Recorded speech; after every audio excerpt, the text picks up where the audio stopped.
Hey guys, welcome to MathTech. Today we'll be learning how to lock our Facebook profile, and now let's dive right in.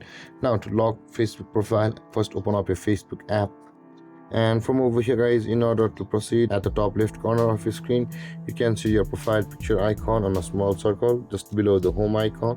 Tap on your profile picture icon. Oh, and over here guys, you can see a bunch of options available for us, and just over the edit profile there is the three dotted icons available for us.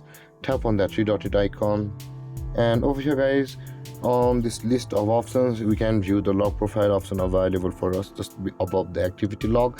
And if you don't have this kind of interface, then probably your professional mode on Facebook is turned off. First, in order to lock your profile, you will be required to turn off the professional mode on Facebook, and after turning off your professional mode on Facebook, this lock profile button will be available for us. Then after that, tap on the lock profile button.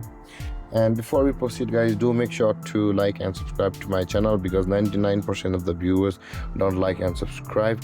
Please do that guys, because it gives me motivation. And with that being said guys, let's further proceed to the next step. And I can tap on lock your profile at the bottom of the screen,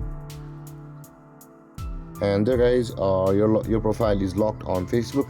And there guys, this is how to lock Facebook profile. And if you have any confusions or questions regarding a topic, feel free to comment in the comment section below, and don't forget to like, subscribe and hit that bell icon for more videos. Thank you for watching guys. Peace.